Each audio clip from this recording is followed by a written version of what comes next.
가지고 계신 구약성경 844면이 되겠습니다. 이 말씀 통해 살아계신 하나님의 음성을 친히 들으실 수 있기를 바랍니다.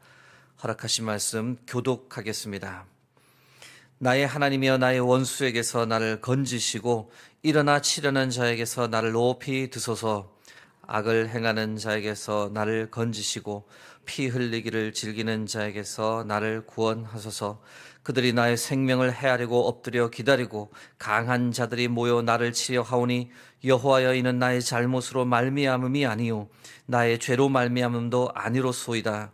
내가 허물이 없으나 그들이 달려와서 스스로 준비하오니 주여 나를 도우시기 위하여 깨어 살펴주소서.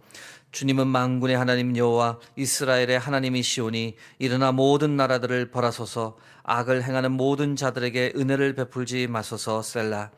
그들이 점으로 돌아와서 개처럼 울며 성으로 두루 다니고 그들의 입으로는 악을 토하며 그들의 입술에는 칼이 있어 이르기를 누가 들으리요 하나이다.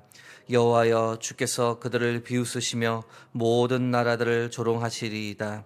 하나님은 나의 요새이시니 그의 힘으로 말미암아 내가 주를 바라리이다. 나의 하나님이 그의 인자하심으로 나를 영접하시며 하나님이 나의 원수가 보응받는 것을 내가 보게 하시리이다. 그들을 죽이지 마옵소서. 나의 백성이 잊을까 하나이다. 우리 방패 되신 주여 주의 능력으로 그들을 흩으시고 낮추소서. 그들의 입술의 말은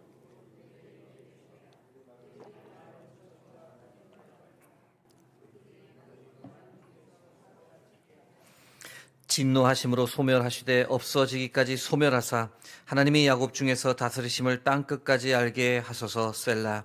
그들에게 점으로 돌아와서 개처럼 울며 성으로 두루 다니게 하소서. 그들은 먹을 것을 찾아 유리하다가 배부름을 얻지 못하면 밤을 새우려니와 나는 주의 힘을 노래하며 아침에 주의 인자하심을 높이 부르오리니 주는 나의 요새이시며 나의 환난 날의 피난처심이니이다. 합독하겠습니다.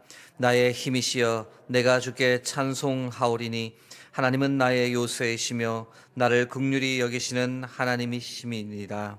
아멘. 오늘은 환난 중에 노래하라라는 지하의 말씀을 나누겠습니다. 표제어 첫 부분은 어제 시편 58편과 동일합니다. 다윗의 믹담시 인도자를 따라 알다스엣에 맞춘 노래라고 되어 있습니다. 믹담시라는 표현 어제 말씀드렸는데 돌비에 새겨진 시편 또는 황금의 시편이라는 뜻입니다. 시편 150편 중에서는 단 6편에 이 믹담이라는 표현이 나와 있습니다. 알다스헷이라는 말은 멸망시키지 마소서라는 뜻인데 이것이 이 시편의 곡조 스타일을 말하는 것인지 아니면 의인을 멸망시키지 말아 달라는 시편의 내용을 말하는 것인지는 다소 불분명합니다. 오늘 시편 표제어에는 어제 시편 58편과 달리 역사적 배경이 설명되어 있습니다. 사울이 사람을 보내어 다윗을 죽이려고 그 집을 지킨 때에 사무엘상 18장부터 20장까지의 이 내용을 배경으로 합니다. 사무엘상 17장에서 이 다윗이 골리앗을 죽인 이후 승승장구했습니다. 사울의 아들 요나단이 다윗을 참 사랑하게 되었고 자신이 입었던 군복, 칼까지 다 다윗에게 주었습니다. 이후 이스라엘 군대 장관이 되어서 치르는 전쟁마다 승리했습니다. 온 나라들, 온 신하들 모두가 다 이 다윗을 좋아했고 사울은 다윗을 사위로 삼았습니다. 딸 미갈과 정략 결혼을 시켰던 거죠. 그런데 사울은 자신의 왕위가 다윗에 의해 위협을 당하고 있다라고 하는 이 불안감에 사로잡히기 시작했고 질투와 광기에 미쳐 날뛰었습니다. 다윗에게 창을 던지며 다윗을 죽이기로 결심했습니다. 사무엘상 18장 28절 29절 말씀입니다. 여호와께서 다윗과 함께 계심을 사울이 보고 알았고 사울의 딸 미갈도 그를 사랑하므로 사울이 다윗을 더욱 두려워하여 평생에 다윗의 대적이 되니라. 결국 다윗은 도망갈 수밖에 없었습니다. 자신을 죽이려는 이 광기에 사로잡힌 장인 사울을 피해 도망자 신세가 되었습니다. 다윗이 잘못한 것은 하나도 없었습니다. 3절, 4절의 말씀 보겠습니다. 그들이 나의 생명을 해하려고 엎드려 기다리고 강한 자들이 모여 나를 치려 하오니 여호와여, 이는 나의 잘못으로 말미암음이 아니요 나의 죄로 말미암음도 아니로소이다. 내가 허물이 없으나 그들이 달려와서 스스로 준비하오니 주여 나를 도우시기 위하여 깨어 살펴주소서. 다윗은 하나님을 향해서 사람을 향해 어떤 잘못도 어떤 허물도 없었습니다. 하나님께 늘 순종했으며 하나님을 향한 믿음 하나로 살아왔습니다. 사람에게 잘못된 행동이나 말도 하지 않았습니다. 맡은 일 최선을 다했고 사람을 존중했으며 정말 부끄러움 없는 삶을 살았습니다. 그런데 너무도 심한 고통과 환난이 찾아왔습니다. 약 10년 이상을 도망자 신세로 살아야 했는데 도망 다니며 온갖 모욕과 천대를 받았습니다. 미친 척하며 침을 흘리고 살았던 적도 있었습니다. 여러분, 잘못한 것이 하나도 없음에도 불구하고 이런 일이 내게 일어난다면 너무 억울하지 않겠습니까? 분하지 않겠습니까? 하나님을 원망하지 않겠습니까? 그런데 다윗은 이런 환난 중에도 하나님을 원망하거나 하나님께 불평을 토로한 것이 아니라 오히려 하나님을 찬양했다라고 오늘 시편이 기록합니다. 16절, 17절 말씀입니다. 나는 주의 힘을 노래하며 아침에 주의 인자하심을 높이 부르오리니 주는 나의 요새이시며 나의 환난 날의 피난처심이니이다. 나의 힘이시여 내가 주께 찬송하오리니 하나님은 나의 요새이시며 나를 긍휼히 여기시는 하나님이심이니이다.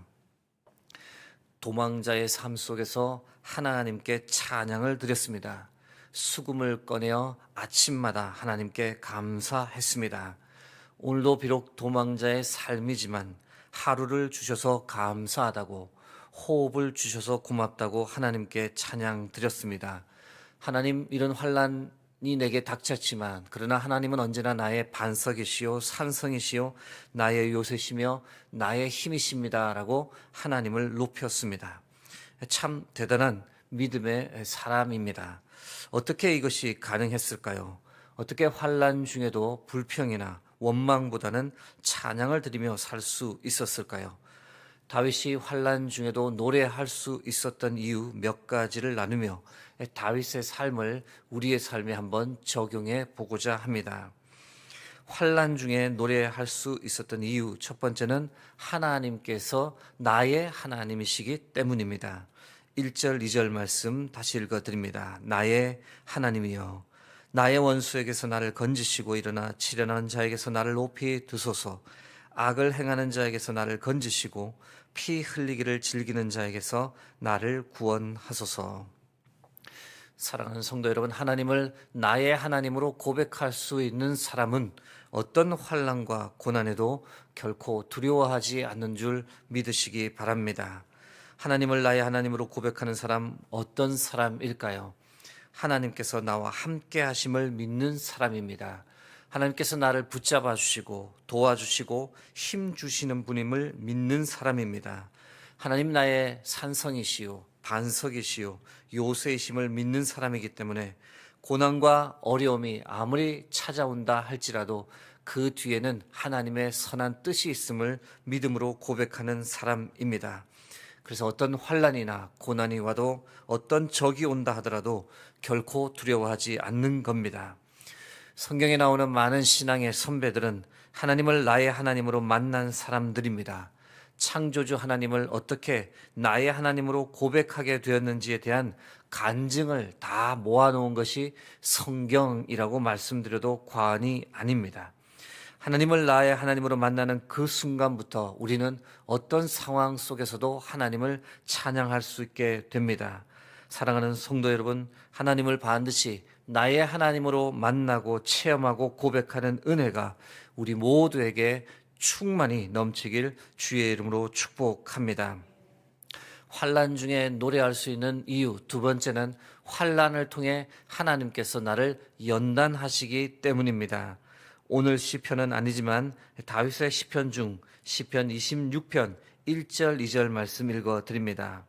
내가 나의 완전함에 행하여 싸우며 흔들리지 아니하고 여호와를 의지하여 싸우니 여호와여 나를 판단하소서. 여호와여 나를 살피시고 시험하사 내 뜻과 내 양심을 단련하소서. 다윗은 10년 이상 도망다녔던 도망자의 삶을 통해 깊이 깨달았습니다. 하나님께서 자신을 단련하시기 위해, 연단하시기 위해 이 환난의 시간을 주셨음을 알았습니다. 자신을 낮추시려고, 자신을 겸손케 하려고 도망자로서의 삶을 살게 하신 하나님의 선하신 뜻을 파악했습니다. 처음에는 잘 몰랐으나 시간이 흐를수록 이 환난을 허락하신 하나님의 의도를 너무도 선명히 알게 되었습니다. 이런 환난 없이 승승장구하기만 했더라면 자신이 잘나서 모든 것을 이루었다고 교만할 수 있었습니다. 아무런 환난 없이 왕위에 올랐다면 하나님께 진심으로 감사하고 찬양하는 마음을 가지지 못했을 것을 알았습니다. 여러분, 다윗은 환난 때문에 하나님께 더 나아갔고 하나님을 더 간절히 찾고 기도했습니다. 환난 때문에 다윗의 신앙이 더 아름답게 다듬어졌습니다. 환난 때문에 주옥 같은 시편들이 무수히 쏟아져 나왔습니다. 환난 때문에 다윗은 환난을 압도하는 은혜를 체험하며 살았습니다. 같은 맥락에서 사도 바울도 환난 중에서 기뻐하라고 찬양하라고 우리에게 말합니다. 로마서 5장 3절 4절 말씀입니다. 다만 이뿐 아니라 우리가 환난 중에도 즐거워하나니 이는 환난은 인내를, 인내는 연단을, 연단은 소망을 이루는 줄 알미로다. 사랑하는 성도 여러분, 그러므로 환난 중에도 기뻐하고 찬양할 수 있기를, 환난을 통해 믿음의 연단을 오롯이 받고 믿음이 성장하는 은혜가 우리 모두에게 넘치길 주의 이름으로 축복합니다. 환난 중에도 노래할 수 있는 이유, 마지막 세 번째는 하나님께서 반드시 해결해 주실 것이기 때문입니다. 9절에서 10절 말씀 함께 합독하겠습니다. 하나님은 나의 요새이시니 그의 힘으로 말미암아 내가 주를 바라리이다. 나의 하나님이 그의 인자하심으로 나를 영접하시며 하나님이 나의 원수가 보응받는 것을 내가 보게 하시리이다. 다윗은 10년 이상을 도망자로 살았으며 그때 그 삶 자체는 정말 처참했습니다. 그러나 다윗은 한탄하지 않았습니다. 불평하지 않았습니다. 절망하지 않았습니다. 될 대로 되라고 자포자기하며 살지 않았습니다. 왜냐하면 하나님께서 반드시 자신에게 주었던 그 환난을 해결해 주실 것을 믿었기 때문입니다. 그래서 도망을 다니면서도 하나님께 늘 감사의 찬양을 드릴 수 있었습니다. 여러분, 우리의 삶을 한번 돌아보시기 바랍니다. 신앙생활 열심히 하지만 또 주위 사람들을 늘 도우며 선하게 살지만 우리의 삶에 환난이 옵니다. 전혀 생각하지 못한 곳에서 문제가 터집니다. 때론 견디기 힘들 정도의 환난이 너무도 오랜 시간 지속되기도 합니다. 우리 중 아무도 환난을 원하는 사람은 없지만 역설적으로 환난이나 고난이 하나도 없는 인생은 없습니다. 우리에게 찾아온 그 시간들, 여러분 어떻게 반응하겠습니까? 불평하고 원망하고 포기하겠습니까? 아니면 그럼에도 불구하고 하나님께서 반드시 해결해 주실 것을 믿고 하나님을 찬양하는 삶을 살아가겠습니까? 우리 모두가 환난 중에도 하나님을 찬양하는 삶 살아가기를 주의 이름으로 축복합니다. 우리 모두가 다윗처럼 이렇게 고백할 수 있기를 소망합니다. 하나님, 주신 환난이 내게 축복입니다.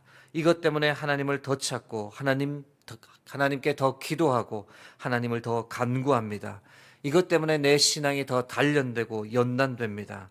이것 때문에 고난을 압도하는 하나님의 은혜를 체험하며 오늘도 살아갑니다. 지금은 너무나 고통스럽고 힘들지만 내게 허락하신 이 시간 하나님께서 반드시 해결해 주실 것을 믿습니다. 그 믿음으로 오늘 하루를 견디고 하늘을 바라보며 주님을 찬양하며 승리하는 여러분과 제가 되기를 주의 이름으로 축복합니다.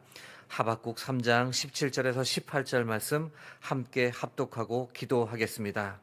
비록 무화과 나무가 무성하지 못하며 포도나무에 열매가 없으며 감람나무에 소출이 없으며 밭에 먹을 것이 없으며 우리의 양이 없으며 외양간에 소가 없을지라도 나는 여호와로 말미암아 즐거워하며 나의 구원의 하나님으로 말미암아 기뻐하리로다. 아멘. 함께 기도하겠습니다. 오늘도 우리에게 살아갈 힘을 주시는 귀한 말씀 허락해 주셔서 감사합니다. 하나님, 우리에게 허락되어진 이 환난의 시간을 기쁨으로 찬양하며 감당케 하옵소서. 우리를 연단하는 이 시간 기뻐하며 나아갈 수 있도록, 오늘도 믿음으로 하루를 견딜 수 있도록 주께서 동행하여 주옵소서. 327번째 1000번째 헌금을 올려드린 손길 있습니다. 복 위에 복을, 은혜 위에 은혜를 더하여 주시고 그 마음의 소원 하나님께서 응답하여 주옵소서. 모든 것을 감사드리며 부활이요 생명이신 예수 그리스도의 이름으로 기도드립니다. 아멘.